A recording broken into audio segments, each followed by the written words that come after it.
Good morning, everybody. 2nd of January, 2023. Well, we made it through 2022. What a year that was. And 2023 is looking like it's going to be, I guess, I don't know what the word is, exciting or more eventful. And in truth, you all probably can't deny that we've actually been going through a revolution. And it's going to, be moving further along in 2023.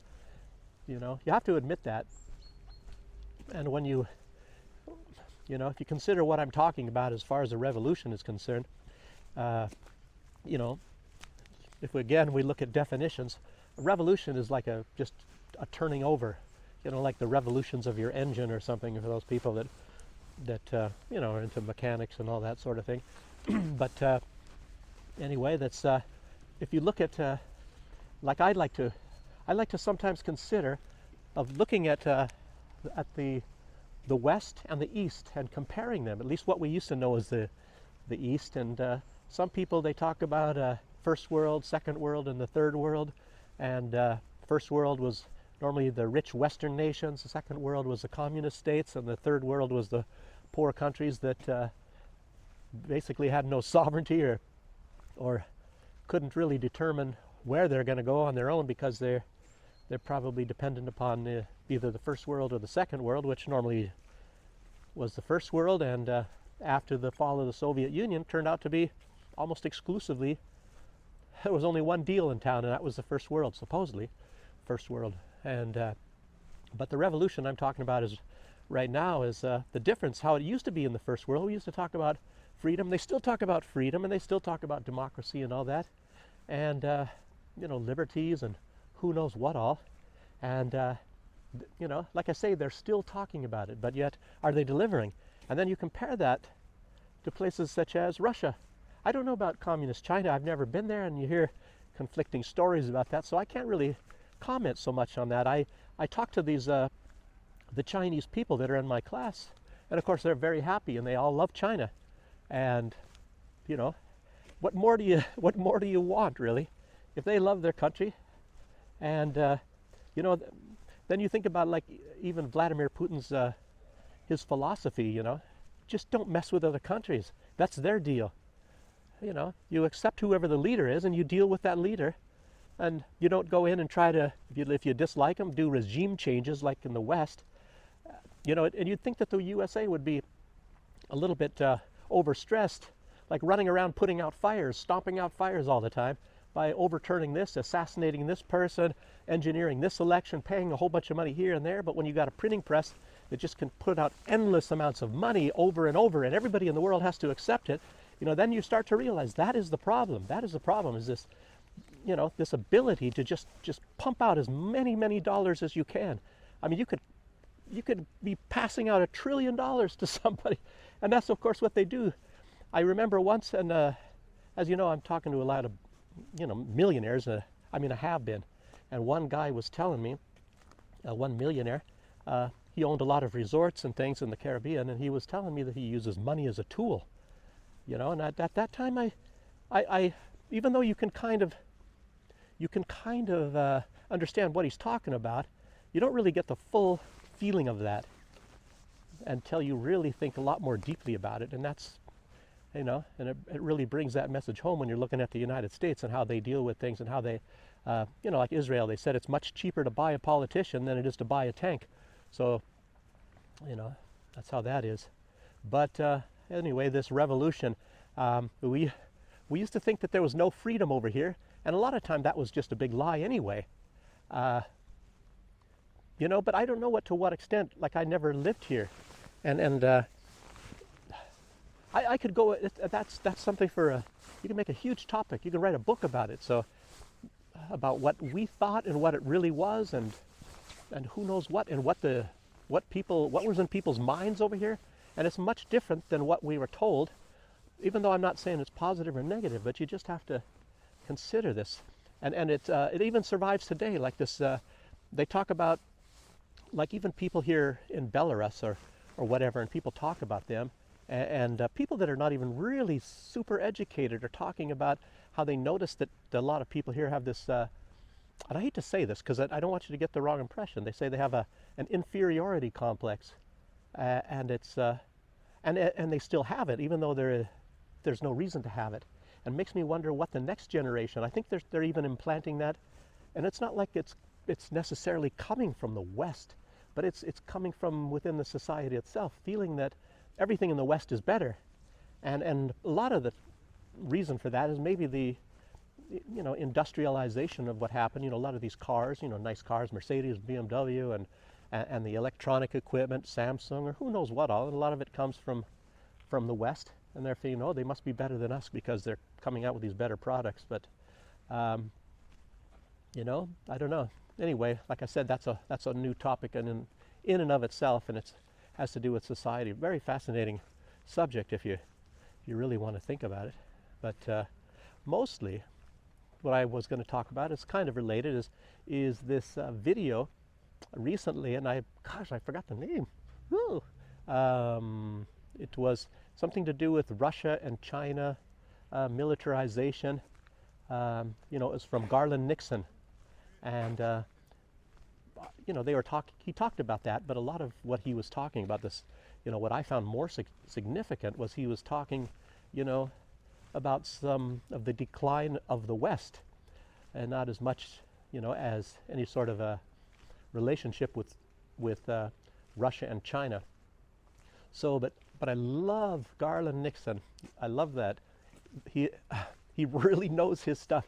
He lives in Washington D.C., and maybe that's one reason why he really knows. And I believe he's had some sort of positions where he has access to a lot of people. Just like I've had some access to a lot of different types of people too. And you notice, like I relate to you that, and a lot of you probably already know this too, because you see rich people, and they have or politicians, and they have a lot different opinion of the world and how everything works than we do. And to a large extent, they know how the world works. And of course, it's a lot to do with money, especially in the West. It's different over here, which is very refreshing. And like I said, maybe in my last video, it's like now I'm not in the Matrix anymore. And the politicians and things like that, they think about the welfare of their country. It's sort of like Viktor Orban compared to Olaf Scholz from Germany. And I think Olaf Scholz, it's not that he doesn't care about Germany, but I think, like so many people are talking, he's just extremely weak. And a lot of these people are actually weak. And then, sometimes you consider what position they're in. And again, like Garland Nixon never even mentioned this, but a lot of these people are compromised, And this is not talked about that much, but a lot of these powerful people, they look for people that are have some competence, but then they have a flaw. Like they are, like they like little boys or little girls or money. Most people do seem to at least have some sort of a like of money. But then that explains some things around Jeffrey Epstein. So, so you'll know what I'm getting at. And but see, a lot of these people, they have something maybe in their background, something they've done or some flaw, and they're able to be exploited. Like they'll be exposed if if you have some sort of a flaw, and if you think about it yourself and you say, well, God, I don't want anybody to know about this, and even if it seems big to you, it might not be that big. But just think when it actually is big, when these people do have some big serious flaw, and then you hear about people committing suicide, some of these politicians, bankers, or who knows what all, and then you can start to think of about a different angle on what really goes on in the world. And I've seen some of these things myself. Not I've heard more about than what I've seen, but yeah, it's just not pretty. So anyhow, that's what I sort of suspect with Olaf Scholz, because if you guys remember about there was Oscar LaFontaine. It wasn't really broadcast too much, but a lot of you won't get that because I think it was it was a story on RT or Sputnik, and it was Oscar Lafontaine who ran for the chancellorship of Germany, you know, the highest office in the country of Germany, against Helmut Kohl back in the 80s. But anyway, he's now like a politician within the, I think it's a, what did it say, SED, but it's not the SED. That was the political party of Eastern Germany at that time during the Soviet Union. But what party is that? It's a lot of people call it a communist party, but it's more socialist. And he was at that time in the 80s. He was the candidate for the SPD, the socialist party at that time. But anyway, he came out. It was just I don't know, maybe a month ago by now, and he's talking about Olaf Scholz, and he just laid it on the line. And if you saw a video by Emil Kosman, you know, he shows you the flavor of that, you know, very accurately. But Oscar Lafontaine, he was saying that Olaf Scholz was like a scolded little schoolboy sitting next to Joe Biden. Joe Biden saying that he's going to stop the Nord Stream 2 pipeline, which is huge, huge prosperity for Germany, as the Nord Stream 1 is the main impetus that made Germany a very rich country, as well as other pipelines. You know, the Russians are the ones that made German prosperity, and it's, you have to shake your head. And now you have a leader that is so weak, and his cronies like Baerbock and Habeck, and to make it even much, much worse, you know. And Germany, sadly, is a country I really love. I'm my German heritage, and Germany is lost because they have these people there that are betraying the country, and it makes you really wonder what some of the people think, the people that are really knows what it's all about. And Olaf Scholz, you know, and just sits idly by as the United States blew up that pipeline. And everybody knows that the U.S. did it, even though they didn't do it physically. They had it done, you know, but they're the ones that forced that, probably. And people know that it was the UK that carried out the act, you know, under the direction of the USA, of course. Now look at here, here's a Cadillac. Thought I'd stop here just to, Cadillac SUV. Poor, poor Belarus, nobody can afford anything. Yes, it's so rough here, as I showed in the supermarket. But, you know, like I say, the difference here is that it's more part of real money rather than fake money and debt, where people are forced to take the US dollar, and has what, 31, the country, the US has $31 trillion in debt. Everything is bought on credit, and when you think about how long it's going to take to be paying that money off, you know, you have to have a very good industry.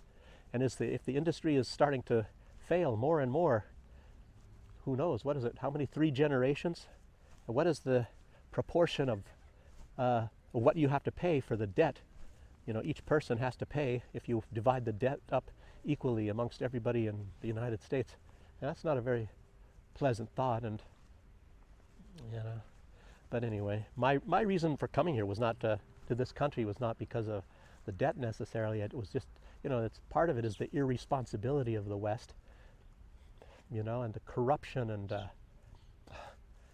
all. And the main reason, as I always say, is COVID, is the COVID thing here, where, and that goes full circle to what I'm talking about as far as the revolution is concerned. You know, they talk about freedom and all that sort of stuff in the West, and that Belarus has a dictator, and yet it's very strange that in the West they locked everybody down. Everybody's locked down. They force you to get locked down. They fire you from your job if you don't take the COVID shot, and you have to wear a mask, have to stay 2 feet apart, all that sort of stuff. Look at, they were running people down in the West, in Australia. They're running you down, and I believe they ran people down and forced them to get vaccinated. They forced a needle into them. You know, at least that's what I was told in the videos that I saw, you know. And then there are, strangely enough, there are Australians here. I've heard of more Australians being in Belarus than I have Americans being in Belarus. And when I was here in like the year 2000, you know, you saw Americans. You didn't see many British, but there were British, and there were no Australians.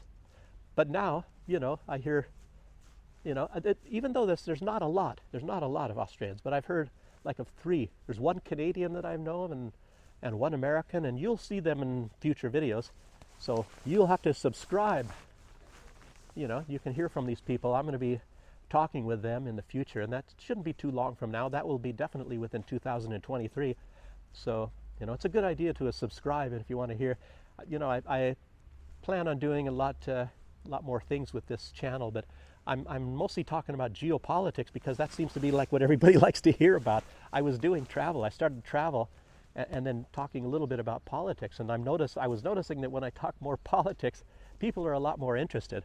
And I'm going to get back to doing more travel, but I wasn't planning on doing something like Alex Christoforou, but I was planning, and I never even knew I didn't even know who Alex Christoforou was. I never saw his channel or nothing. And I was just kind of walking around in different places, going visiting, and then a little bit touching here and there on politics because it's something near and dear to my heart, and it kind of pisses me off about how the world is going. But anyway, it turned out to be a little bit more like Alex Christoforou. Sure, it's not like, I'm not trying to say I'm copying, but I kind of realized, well, hey, that's kind of sort of what I'm doing now. And maybe he certainly did influence me, but I don't have that many views, and I'm not pushing views. I don't know how to really do that stuff. I mean, get subscribers is what I'm saying, or views, and you got to avoid certain topics. But those guys have been doing it for a while on the Duran, so they're a lot more established and get a lot of views, and of course they deserve it. Very good people, and of course Cyprus and Greece is a lot more bright and colorful than this place, except for in the summertime. It's going to be very nice here. It's very nice summers, but I'm not saying I dislike it, because I'll tell you what, being an older guy, hoping I can do a little bit more things like being sort of retired. I gotta learn Russian. But I tell you, I love, reading books and learning and things like that. And then I sit in a comfy home that's heated, by the way, heated quite a bit more than those homes in Germany, and doing a lot of reading and like researching and things like that. I really like that. I loved, being a history major at the University of Washington. So, and going into these subjects, and I was very good at that. So that's what I like to do, anyway. But unfortunately, I have to learn Russian because you can't find really any English books here. So I'm going to be forced to learn Russian unless I'm lazy. But the problem is the Belarusian people, like I say, they don't really talk so much as like Americans. You're standing in line, Americans will talk to each other. Hey, buddy, what's going on? Hey, blah, blah, blah, like your friends, sort of. And Germans don't talk so much, but a little bit more than the Belarusians. But I think the Belarusian people, if you start talking to them, I think they think you have some sort of a mental problem. That's just how it is. All societies are different. Not bad people, but that's just how it is. And but anyway, I should get on to a little bit more of the topics I'm talking about, which I wanted to talk about, but it was mostly about Garland Nixon, this great video, and he was talking about, which is really something that pushes my buttons, which is very true, and you hear about it from a lot of other people, like Scott Ritter, and Garland Nixon and Scott Ritter apparently are very good friends. So, and I guess I'm very much like-minded thinking as they are. And Scott Ritter, of course, I love him because he really understands what's going on over here. He's lived, in these countries. Russia and Belarus are very similar, and he knows. I think he must have studied history. I don't know, but he knows it very, very good. And of course, in a lot of ways, much better than I do. In a lot of things. But he's talking. Garland Nixon was saying, which is very true, about this mentality that a lot of these they call them neocons, they have, and how Lindsey Graham, I guess, whatever they are, Lindsey Graham is the dictionary definition of whatever these nasty people are. But the truth is they hate Slavs. They hate Slavic peoples. They hate the Ukrainians. And Garland Nixon said that. I've been saying that too in a lot of my videos. They hate the Ukrainians about as much as they hate the Russians. But they're using the Ukrainians as the useful idiots to kill the Russians. And they're overjoyed right now to see two peoples that they hate kill each other. And I hate to say this, as well, but the Germans, and I'm not saying the German people necessarily, but a lot of the upper class, for hundreds of years, they don't like the Slavs. And like I was just mentioning that I did a lot in history, and that was one of the things that I took notice of when I was studying in some old history books about even the formation of the Holy Roman Empire. It started out, and they had marches, the Northern March. The Northern March was not the most northern march. There was another march, which was, these were outposts. These were sort of like forts, like what you would think maybe in the Old West when you build a fort or something, for who knows what all reasons, military purposes, so to speak. But they had different marches in different areas, and they had it on their eastern borders of Europe to keep the Slavs out, to keep Slavic peoples out of Europe. And I never really found out why they didn't like the Slavs, and maybe they just didn't want to be overrun by migrants, which is, you think that's a much different attitude now. And the Poles, at least the Polish government, they hate migrants, and I don't think they even like Ukrainians really, but the Ukrainians are coming in, but they certainly do hate Syrian people and all that. And like I was telling you over here they show pictures a lot of time of dead migrants that the Polish border guards are killing. Anybody that gets into Poland, and they kill them. And mass graves. You've heard about like a lot of us defected Polish border guards where they did mass graves of migrants that got through, and they line them up and shoot them all, and and you're not hearing about this stuff. And who knows that my vlog is not going to be very well supported because I'm saying this stuff. So but anyway, that's what they're showing here, and that's been going on for many months. But who knows? And I'll tell you, somebody from India wrote, it was Jai out there, if you're watching this, which you probably are, and you were telling me about doctors, Indian doctors, and they were going from Ukraine after the hostilities started into Poland, and the Polish were beating them at the border and all that, and you'd have to look in the comments at some of the former videos. But yeah, anyway, there's something about the government in Poland that and I'm not blaming any people really, because the government is actually what influences the culture of people. And you look at, say, for example, France and Germany now, they hated each other for hundreds of years, and they get along quite well nowadays. And it's, the European Union, so that brought something good. Actually, the European Union did bring a lot of good, but, a lot of people are concentrating too much on the bad. And now you look at Pirate Vandercrazy in there right now. Boy, oh boy, what a hateful person. And it really makes you wonder where they get these people like Baerbock. She's probably going to be another one of these. And you get like Hillary Clinton. Unfortunately, these are women. But then at the same time, you look at somebody the opposite. Like, look at Tulsi Gabbard. Completely the opposite. She's a tremendous person, and she's, to me, the most tremendous person I know of, but as far as a political-minded person is concerned. And then some of these other women are some of the worst I've ever seen. And then you have these wet dish rags like Olaf Scholz, or and you all heard about that Hollande, the former leader of France. He came out also, just like Angela Merkel, and in a sense, he just mentioned too that they tricked Vladimir Putin, they tricked Russia into this Minsk agreement, knowing fully well they're not going to implement it, to trick Russia until Ukraine can build up a military to attack Russia, And of course, as I said, these people are overjoyed to see two peoples that they hate, the Ukrainians and the Russians, to kill each other. And unfortunately, as you see, the Ukrainians are the useful idiots. They took decades to try to incite these people to hate their brothers, to hate the Russians. Hate and hate.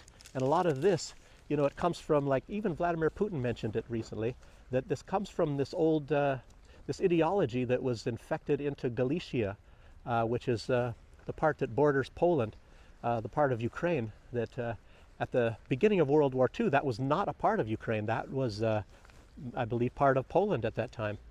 And the real truth is, what they say that Stefan Bandera, this bloodthirsty guy that was, responsible for killing tens of thousands, or if not even 100 or a couple 100,000 of innocent people, and in real truth, he's massacred far more people than what people are telling you that Nazi Germany did. There was no 6 million Jews. That's a completely fictitious figure. They said 6 million Jews were massacred in World War I too. So you can find that. That's an honest to God fact. You can say that. You can see that. And there wasn't even 6 million Jews in all of Europe. So how can they kill more people than exists? I think they said from all the way from Moscow to Portugal, it was estimated there was 4,500,000 Jews. So how do they kill 600 million or 6 million? No, I think it was 4.5 million, they said, between all of Europe combined, and that's even stretching it. So I hate, I hate all this fantasy stuff, and I'm not against Jews, certainly not against Jews, but anyway, coming up with these fantasy figures and all this crap. But this Stefan Bandera, he went like into his hometown, I believe it was Lvov, and what the records are saying that I think he had killed, even in a short period of time in Western Ukraine, like 60,000 Jews, 60,000, and he said he was, I don't know, it's even on record. He says something like he's going to cut off all their heads and lay them at the foot of Adolf Hitler. And I mentioned this in other videos that the German Nazis were just appalled at the how terrible these people were in Ukraine. So, and they're the ones that did a lot of massacres here in Belarus too. They had thousands and thousands of people just massacred in Belarus, and more of the population of Belarus was killed in these times than was the population of Russia, because Russia is a big country. The Nazis didn't go throughout the entire country. So as a percentage-wise, Belarus lost more people to this ferocity than any other country in the Soviet Union. So they paid, in effect, the highest price. So, and that's the whole war was launched against. That's the starting point. And like I mentioned already in a video, is the 22nd of June, 1941, when General Guderian, he attacked the fortress of Brest, and that was the beginning of the war against the Soviet Union at that time. So, but yeah, Lindsey Graham, I don't know. And anyway, another thing that Garland Nixon was talking about is this decline and the values, the decline of the values in the United States, and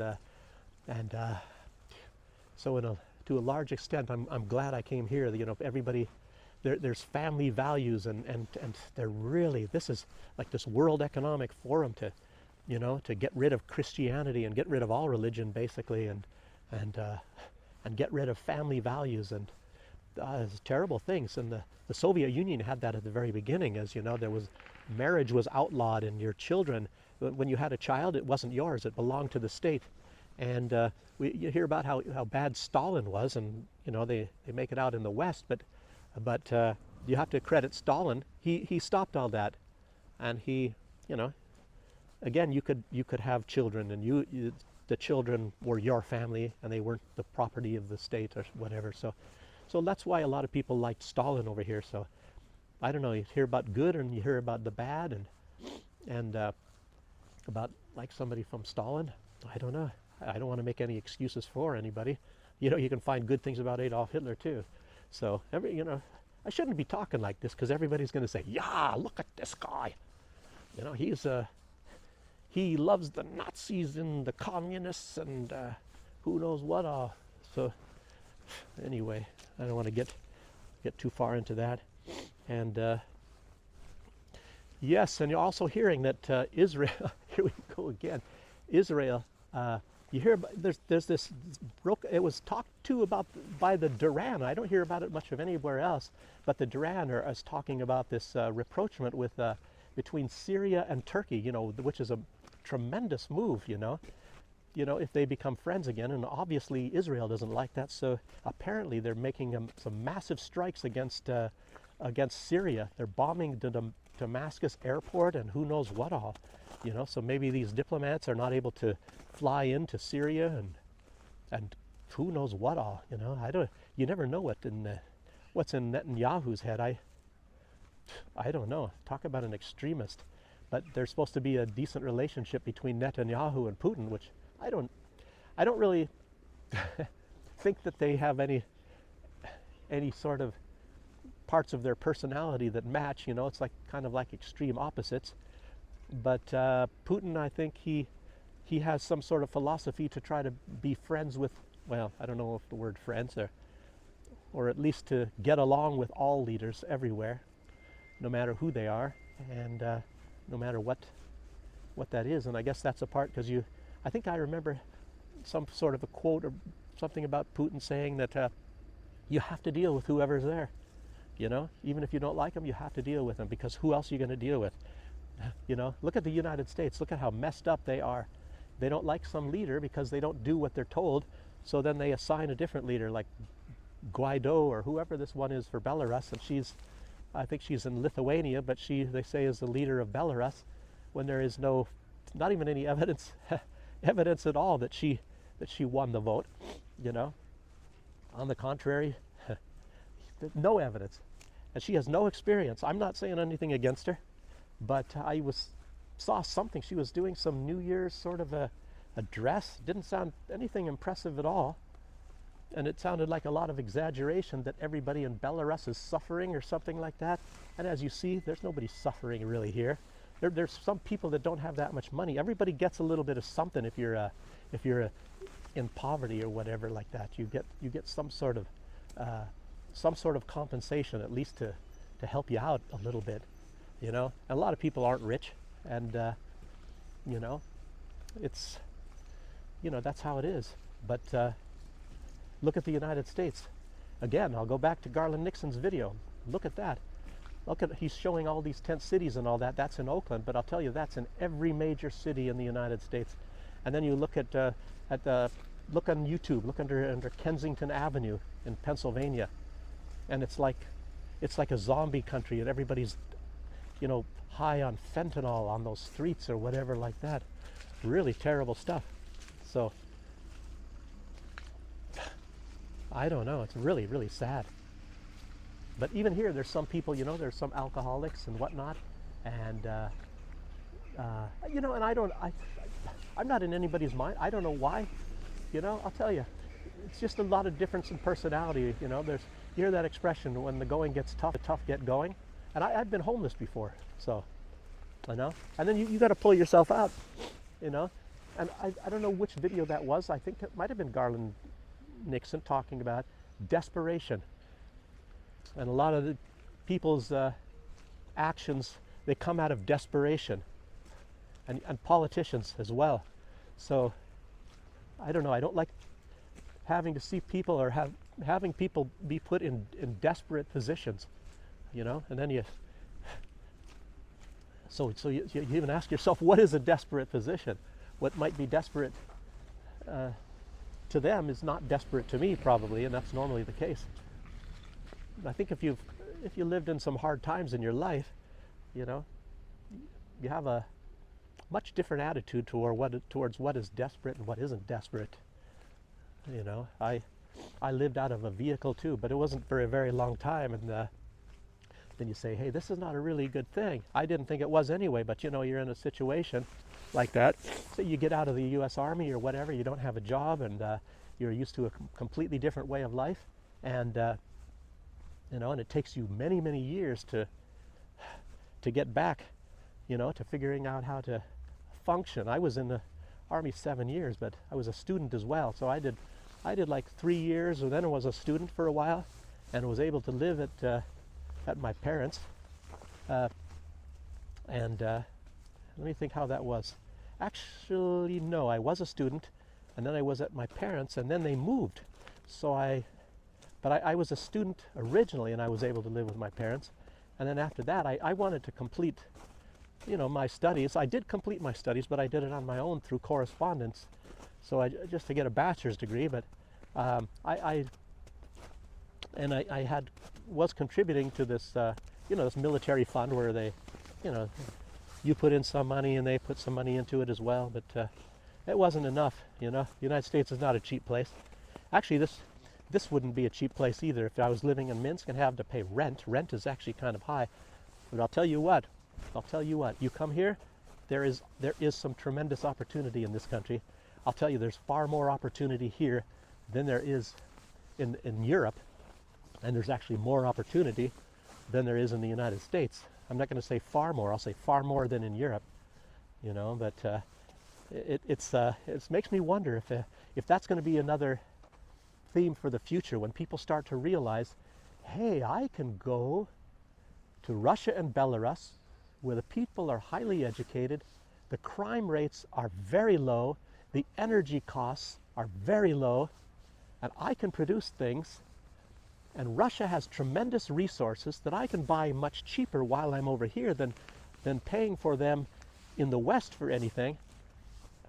In other words, I can make huge, tremendous profits, by being in Russia or Belarus. And I'll tell you what, but the Chinese are already coming over here. But I'm just wondering when the people in the West are going to start waking up, and put aside their, what they call Russophobia, which is nothing more than hate Russia, And it's like you have to even ask yourself, why to hate Russia? This is all just so fascinating. I'll tell you, and I'm going to be addressing a lot of this in my videos, so you have to stay tuned. I hope you subscribe, and I'll be talking about this stuff. Things like what Garland Nixon was talking about, and you have Mike Jones at Earl Grey, or maybe Annie Akay. Annie Akay, she was in Moscow. She's now leaving and heading to some other destination. She didn't say where. At the moment, Mike Jones is back in St. Petersburg. He should be talking about this stuff too, and he actually alludes to this very, very much. But it's a fascinating topic, and I love these people to pieces. Garland Nixon, Scott Ritter, Earl Grey, the Duran guys. And there's many, many more. So, it's going to be a fantastic year, at least for this sort of thing, for the rest of you further awakening, and myself as well. I hope I'm going to be finding out good information that actually more excites me rather than depresses me, and I hope I can send it all out to you guys. And there's going to be some of you, whether you know it or not, maybe not those that are watching now, but at some point, if I get like a couple thousand views, there's going to be some of you that are actually going to be moving over here, because you're going to find no other better alternative than to do that. So, it's going to be great. You'll find out you have more opportunity here. Take your ideas that you've learned and your culture and things like that you've learned in the West on how to do things, and then you apply them here and learning this sort of thing, and it can only be helpful, and that's how that is. So you'll all like that very much, if those that come over here. So without any more ado, I guess I'll end. It's probably been a long video, and again, subscribe if you're some new watcher, and yeah, there'll be more content. I'm going to be going to Minsk. You're going to see more, more of the sites and whatnot in this next coming year. So, and I hope you all have a happy new year. And again, thanks for joining me.